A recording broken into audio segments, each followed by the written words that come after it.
Hi friends, നിങ്ങളിൽ ഒരുപാട് സുഹൃത്തുക്കൾ നമ്മളോട് ചോദിച്ചിട്ടുള്ള ഒരുപാട് ചോദ്യങ്ങളുണ്ട്. നമുക്ക് എല്ലാത്തിനും മറുപടി തരാൻ കഴിഞ്ഞിട്ടില്ല, സമയക്കുറവുണ്ടായിരുന്നു. നമ്മൾ ഓരോ സ്ഥലത്ത് എത്തുന്ന സമയത്ത് നമ്മൾ ഓരോന്നിലുള്ള ഉത്തരങ്ങൾ കണ്ടെത്തുന്നുണ്ട്. നമ്മൾ ഇന്ന് കൊല്ലത്ത് അശ്വിൻ്റെ അടുത്ത് എത്തിയപ്പോഴാണ് അശ്വിനോട് ഈ ഒരു സംശയം ചോദിക്കാമെന്ന് വിചാരിച്ചത്. എന്താണെന്ന് വെച്ച് കഴിഞ്ഞിട്ടുണ്ടെങ്കിൽ ഒരുപാട് പേര് മത്സ്യം വളർത്താൻ ആഗ്രഹമുള്ളവരുണ്ട്. അവർക്കൊക്കെ വെള്ളത്തിൻ്റെ സൗകര്യക്കുറവുണ്ടാവും. ഒന്നുകിൽ അവർ നിൽക്കുന്ന ഏരിയയിൽ മുനിസിപ്പാലിറ്റി കോർപ്പറേഷൻ വെള്ളമായിരിക്കും അവർക്ക് ലഭിക്കുന്നത്, പൈപ്പ് ലൈനൊക്കെ, അല്ലെങ്കിൽ നമുക്ക് മറ്റേ ഇത് ഉണ്ടല്ലോ, കുഴൽക്കിണറിലെ വെള്ളമായിരിക്കും ലഭിക്കുക. ചില ആളുകൾക്ക് ശുദ്ധമായിട്ടുള്ള മറ്റു വെള്ളവും ലഭിക്കും. അവരൊക്കെ മത്സ്യകൃഷി പല രീതിയിൽ മോഡേൺ ടെക്നോളജിയിലൊക്കെ ചെയ്യുന്നവരുണ്ടാക്കും. മറ്റുള്ളവർക്ക് വേണ്ടിയിട്ട് വെള്ള സൗകര്യം കുറവുള്ളവർക്ക് അവർക്ക് കുഴൽക്കിണറിലെ വെള്ളം യൂസ് ചെയ്തിട്ട് മത്സ്യകൃഷി ചെയ്യാൻ പറ്റുമോ, ആ ഒരു സംശയത്തിനുള്ള ഉത്തരമാണ് ഇന്ന് നമ്മൾ ഈ ഒരു വീഡിയോയിലൂടെ കണ്ടെത്താൻ ശ്രമിക്കുന്നത്. തീർച്ചയായിട്ടും വീഡിയോ നിങ്ങൾ അവസാനം വരെ കാണാൻ ശ്രമിക്കുക. ഞാൻ Abdul Samad Kuttur, welcome to our video vlog. Ashwin ഭായ് നമസ്കാരം. പിന്നെ നമുക്കിപ്പോൾ നമ്മൾ തുടക്കത്തിൽ പറഞ്ഞ പോലെ തന്നെ നമ്മളിപ്പോൾ കർഷകർ മീൻ വളർത്താൻ വെള്ളം തിരഞ്ഞെടുക്കുമ്പോൾ ഏത് വെള്ളമാണ് ഏറ്റവും നല്ലത്? ഏറ്റവും നല്ലത് ഷാലോ ആയിട്ടുള്ള കിണറ്റിലെ വെള്ളമായിരിക്കും. അതായത് ഒരുപാട് ആഴത്തിലേക്ക് പോകാതെടുക്കുന്ന കിണറിലെ വെള്ളമായിരിക്കും. ഇപ്പോൾ ചിലർ ഈ ഡീപ്പ് വെൽ, നമ്മുടെ കുഴൽക്കിണറിലെ വെള്ളം ഉപയോഗിക്കാറുണ്ട്. അപ്പോൾ അങ്ങനെയൊക്കെ ഉപയോഗിക്കുമ്പോഴത്തേക്ക് അതിൽ ഹെവി മെറ്റൽസിൻ്റെ അളവ്, പിന്നെ അതുപോലെ ഒരുപാട് മറ്റ് കണ്ടാമിനൻസ് ഒക്കെ വരാനുള്ള സാധ്യതയുണ്ട്.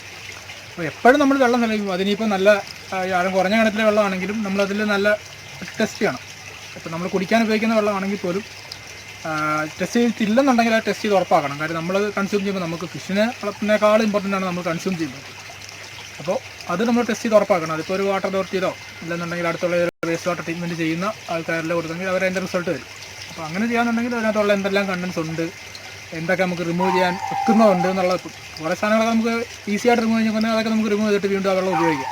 വൺസ് അതിനകത്തുള്ള മെറ്റൽസ് ഒക്കെ റിമൂവ് ചെയ്താൽ പിന്നെ നമ്മൾ അതിനകത്ത് ഒരിക്കലും അത് ഉണ്ടാകത്തില്ല. ഫിഷിനെ കൾച്ചർ ചെയ്യുമ്പോൾ ഒരു കാരണവശാലും അത് ഉണ്ടാകത്തില്ല. ഇപ്പോൾ നമ്മളിപ്പോൾ ചിലർ വെള്ളം നിറച്ചിട്ട് pH ടെസ്റ്റ് ചെയ്തിട്ടാണ് അധികം പേരും മീൻ വളർത്താറ്. അത് മാത്രം ടെസ്റ്റ് ചെയ്താൽ മതിയോ? pH എന്ന് പറയുന്നത് കോമൺ ആയിട്ട് ചെയ്യുന്ന ഒരു ടെസ്റ്റാണ്. അപ്പോൾ pH ടെസ്റ്റ് ചെയ്തുകൊണ്ട് മാത്രം നമുക്ക് എല്ലാ പാരാമീറ്റേഴ്സും കിട്ടത്തില്ല. pH മാത്രം ടെസ്റ്റ് ചെയ്ത് ചിലർ ഫിഷ് ഇടാറുണ്ട്. പക്ഷേ അന്നേരം വരുമ്പോഴായിരിക്കും എന്തെങ്കിലും ഇഷ്യൂ വരുമ്പോഴായിരിക്കും പിന്നീട് അത് ചെക്ക് ചെയ്ത് നോക്കുന്നത്. ആൾറെഡി നമ്മളിപ്പോൾ pH എല്ലാം ഓക്കെ ആയിട്ടുള്ള സിസ്റ്റത്തിലാണെങ്കിൽ പോലും ചിലപ്പോൾ ആ വെള്ളത്തിൽ അമോണിയ കാണും.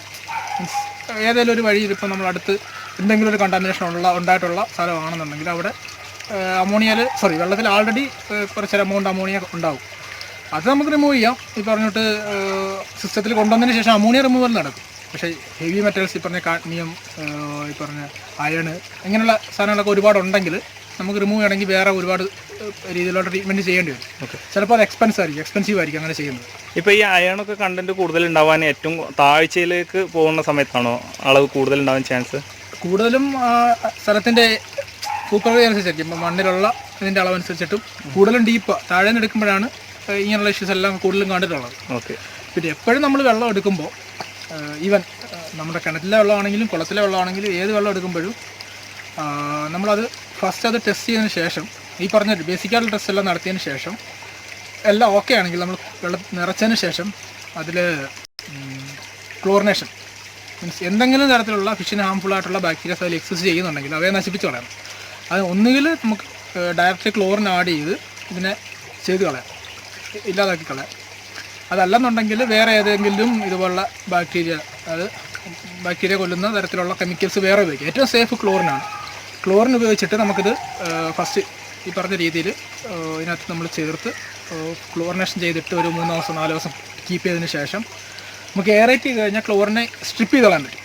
പക്ഷേ നമ്മുടെ സിസ്റ്റത്തിൽ ആൾറെഡി വാട്ടറിൽ അമോണിയ ഉണ്ടെങ്കിൽ അത് സ്ട്രിപ്പ് ചെയ്ത് കളയാൻ പറ്റത്തില്ല. അതായത് സ്ട്രിപ്പ് ചെയ്യാന്ന് വെച്ചാൽ എയറേഷൻ കൊടുത്തു കഴിഞ്ഞാൽ പുറത്ത് കളയാം. ഇപ്പോൾ നമ്മൾ ആ ഇതിൽ കാണുന്ന പോലെയൊക്കെ എയറേഷൻ കൊടുക്കാമെന്നുണ്ടെങ്കിൽ, ഇപ്പോൾ അതുപോലെ ഒരു എയറേഷൻ കൊടുക്കാമെന്നുണ്ടെങ്കിൽ ഈ ഒരു ടാങ്കിൽ നമുക്കിപ്പം ക്ലോറിൻ ഉണ്ടെങ്കിൽ ഇത്ര എയറേഷൻ കൊടുക്കാമെന്നുണ്ടെങ്കിൽ ഒരു ദിവസം കൊണ്ട് തന്നെ നമുക്ക് അതിനകത്തുള്ള ക്ലോറിൻ റിമൂവ് ചെയ്ത് കളയാൻ പറ്റും. ഒരു ദിവസം കൊണ്ട് തന്നെ.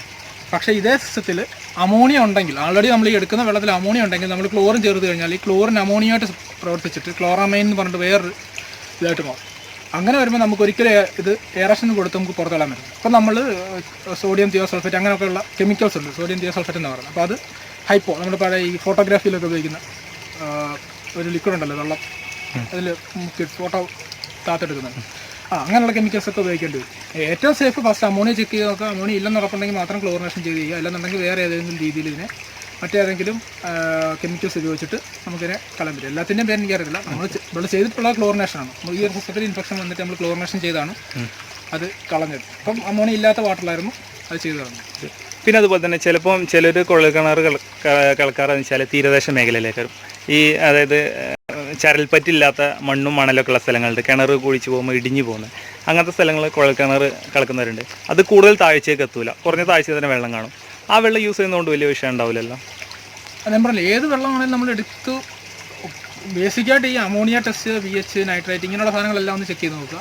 അതെല്ലാം ഓക്കെ ആണെന്നുണ്ടെങ്കിൽ ഞാൻ പറഞ്ഞില്ലേ, ഒന്നുകിൽ ക്ലോറിനേഷൻ ചെയ്യുക, ഇല്ലെന്നുണ്ടെങ്കിൽ കുറച്ച് ഏറ്റവും സെൻസിറ്റീവ് ആയിട്ടുള്ള കുറച്ച് ഫിഷിനെ അതിനകത്ത് ഇട്ട് നോക്കുക. എന്തെങ്കിലും ഇൻഫെക്ഷൻസോ കാര്യങ്ങളോ വരുന്നുണ്ടെങ്കിൽ ആദ്യം അവർ ഇമ്മ്യൂണിറ്റി കുറവുള്ള ഫിഷ്, ഇപ്പം ഗ്രാസ് കാർപ്പ്, സൈപ്പർനസ് ഇങ്ങനെയൊക്കെയുള്ള ഫിഷ് ഇടാന്നുണ്ടെങ്കിൽ അറിയാൻ പറ്റും. എന്തെങ്കിലും പ്രശ്നം ഉണ്ടെന്നുണ്ടെങ്കിൽ ആയിരിക്കും ആദ്യം അവർക്കറിയാൻ എഫക്റ്റ് ചെയ്യുന്നത്. അപ്പോൾ അതുകൊണ്ട് തന്നെ നമ്മൾ ഏത് സ്റ്റാർട്ട് ചെയ്യുമ്പോഴും ഇങ്ങനെയുള്ള സാക്രിഫൈസ് ചെയ്യാൻ വേണ്ടിയിട്ട് കുറച്ച് ഫിഷിനെ നമ്മളിതിനകത്ത് ഇട്ട് നോക്കുക. അത് ഓക്കെ ആണെങ്കിൽ മാത്രം മറ്റു ഫിഷിനെ ഇറക്കുക. അതായിരിക്കും ഏറ്റവും എളുപ്പം, മനസ്സിലാക്കാനുള്ള എളുപ്പമുള്ള വഴി. പിന്നെ ഒരു ടെസ്റ്റ് നടത്താൻ, വാട്ടർ ടെസ്റ്റ് നടത്താന്ന് പറയുന്നത് സിമ്പിളായിട്ടുള്ള പരിപാടി. നമുക്ക് കൊടുത്തു കഴിഞ്ഞാൽ ടെസ്റ്റ് ചെയ്യാം.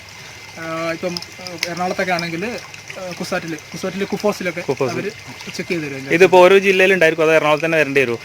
ഓരോ ജില്ലയിൽ അതിനുള്ള ഫെസിലിറ്റി ഉണ്ടെന്ന് എനിക്ക് തോന്നുന്നില്ല. എറണാകുളത്തോ അല്ലെങ്കിൽ അതുപോലെ അത്രയും യൂണിവേഴ്സിറ്റി, അതിൽ യൂണിവേഴ്സിറ്റിയിൽ കൊടുത്തു കഴിഞ്ഞാൽ അത് ചെക്ക് ചെയ്തിട്ടില്ല. ഫിഷറീസ് യൂണിവേഴ്സിറ്റിയിലോ അങ്ങനെ, സോറി, ഇപ്പോൾ അങ്ങനെയുള്ള സ്കൂൾ കോളേജിലോ കാണുന്നു, കോളേജിൽ കൊടുക്കാമെങ്കിൽ ടെസ്റ്റ് ചെയ്ത് തരുമെന്നാണ് എൻ്റെ ഒരു വിശ്വാസം. പിന്നെ അതുപോലെ തന്നെ ഇതിപ്പോൾ നാട്ടുമ്പുറത്തെ കേസാണ് ഞാൻ പറഞ്ഞത്, കുഴൽക്കിണറിൻ്റെ കേസ്. ചില ടൗൺ ഏരിയക്ക് വന്നു കഴിഞ്ഞിട്ടുണ്ടെങ്കിൽ അവർക്ക് പൈപ്പ് വെള്ളമായിരിക്കും കിട്ടുക. അപ്പോൾ അത് യൂസ് ചെയ്യുന്നത് കൊണ്ട് എന്താ ശ്രദ്ധിക്കേണ്ടത്? അത് ഈ പറഞ്ഞിട്ട് ക്ലോറിനേഷൻ ഉള്ള വെള്ളമാണെന്നുണ്ടെങ്കിൽ ഹെവി ആയിട്ട് എയറേഷൻ കൊടുത്തു കഴിഞ്ഞാൽ കളയാം. ഇല്ലെന്നുണ്ടെങ്കിൽ തിയോ സൾഫേറ്റ് വെച്ചിട്ട്, സോഡിയം തിയോ സൾഫേറ്റ്, എന്ന് വെച്ചാൽ വലിയ എമൗണ്ട് ഒന്നും വേണ്ട, വളരെ കുറച്ച് എമൗണ്ട്, ഒരു നുള്ളിട്ട് കഴിഞ്ഞാൽ തന്നെ വളരെ PPM-ലാണത് പറയുന്നത്. അപ്പോൾ PPM എന്ന് പറയുമ്പോൾ വളരെ 4 ലിറ്ററിനൊക്കെ വളരെ കുറച്ച് മതിയാവും. അപ്പോൾ ഞാനത് ട്രൈ ചെയ്തിട്ടില്ല, സോഡിയം തിയോ സൾഫേറ്റ് ഒന്നും ഞാൻ ചെയ്തിട്ടില്ല, ഞാൻ വായിച്ചിട്ടുള്ളത്. പക്ഷേ നമ്മൾ ചെയ്തിട്ടുള്ള ക്ലോറിനേഷൻ വെച്ചിട്ട് എയറേഷൻ കൊടുത്താണ് ചെയ്യുക. അപ്പോൾ ക്ലോറിൻ വെള്ളം ഒരുമാതിരിപ്പെട്ടല്ല, നമ്മൾ പൈപ്പ് വന്നിട്ടുള്ളതൊന്നും ക്ലോറാമൈനായിട്ട് കണ്ടിട്ടില്ല. ക്ലോറിൻ ഉള്ള വെള്ളമാണ്, ജസ്റ്റ് എയറേഷൻ കൊടുത്ത് സ്ട്രിപ്പ് ചെയ്ത് 2 ദിവസം കൊണ്ട് എയറേഷൻ കൊടുത്ത് തന്നെ ഇല്ലാതാക്കിയിട്ടുണ്ട്. അപ്പോൾ ഈ ക്ലോറിൻ അടങ്ങിയ വെള്ളമാണ് പൈപ്പ് വഴി മിക്കവാറും വരുന്നത്. അപ്പോൾ അത് അങ്ങനെ ചെയ്തിട്ട് എയറേഷൻ കൊടുത്തു കഴിഞ്ഞാൽ നമുക്ക് 2 ദിവസം എയറേഷൻ കൊടുത്ത് കീപ്പ് ചെയ്യാന്നുണ്ടെങ്കിൽ അതിനകത്തുനിന്നുള്ള ക്ലോറിൻ സ്ട്രിപ്പായി പോകും. ഓക്കെ. പിന്നെ അതിന് പറഞ്ഞ പോലെ തന്നെ തുടക്കത്തിൽ കുറച്ച് മീനിട്ട് പരീക്ഷിക്കല്ലേ? ഓക്കെ. പിന്നെ അതുപോലെ തന്നെ ഇതേക്കുറിച്ച് കൂടുതൽ അറിയണമെന്നുണ്ടെങ്കിൽ ആരെ സമയം ഇപ്പോൾ ഈ വെള്ളത്തിൽ കണ്ടന്റ് എന്തെങ്കിലും മീനുകൾക്ക് പറ്റാത്ത അടങ്ങിയിട്ടുണ്ടോ നോക്കണമെന്നുണ്ടെങ്കിൽ നേരത്തെ പറഞ്ഞ പോലെ ഓരോ കോളേജുകളിൽ പോയിട്ട് ഒന്നുകിൽ വാട്ടർ അതോറിറ്റി അല്ലെങ്കിൽ ഗ്രൗണ്ട് വാട്ടർ ഡിപ്പാർട്ട്മെന്റ് ഏതാണോ നമുക്ക് അടുത്തുള്ളത്, അതുമല്ലെന്നുണ്ടെങ്കിൽ ഏതൊരു ഒരു വേസ്റ്റ് വാട്ടർ ട്രീറ്റ്മെന്റ് ചെയ്യുന്ന ആൾക്കാരുടെ ഇതിനുള്ള ടെസ്റ്റ് ചെയ്യുന്ന എക്യുപ്മെന്റ്സ് എല്ലാം കാണും. അതുമല്ലെന്നുണ്ടെങ്കിൽ കോളേജസ്, ഇപ്പം ഫിഷറീസ് കോളേജോ ബയോളജിയായിട്ട് ബന്ധപ്പെട്ട് പഠിപ്പിക്കുന്ന കോളേജുകളോട്ട് ചെയ്യാന്നുണ്ടെങ്കിൽ അവർ ടെസ്റ്റ് ചെയ്ത് തരും. യൂണിവേഴ്സിറ്റി ഫിഷറി കുഫോസിലൊക്കെ ചെയ്യുന്നുണ്ട്. എനിക്ക് ഒരുമാതിരിപ്പെട്ട യൂണിവേഴ്സിറ്റികളെല്ലാം തന്നെ അവർ ഇത് ചെയ്യുന്നുണ്ട്. ഫിഷറീസുമായിട്ട് ബന്ധപ്പെട്ട് അക്വാകൾച്ചർ, ഫിഷറീസ് അങ്ങനെ അവർ മുഖേന സമീപിച്ച് കഴിഞ്ഞാൽ നമ്മൾ വെള്ളം കൊണ്ട് ആദ്യ പീസ് നമ്മളെ അശ്വിനെടുക്കുന്നുണ്ട്, ഈ നിതിനെടുക്കും. എടുക്ക്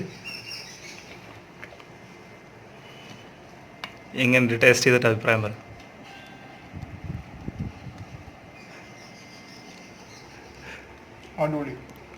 സൂപ്പർ.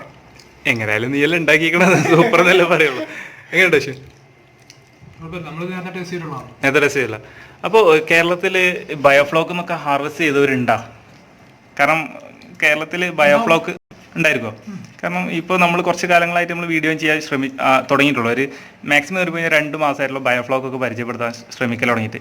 ഇതിന് മുമ്പ് കേരളത്തിൽ ബയോഫ്ലോക്കിൽ മീൻ ഹാർവെസ്റ്റ് ചെയ്ത് ആരെങ്കിലും കേരളത്തിൽ ഉണ്ടായിരിക്കുമോ?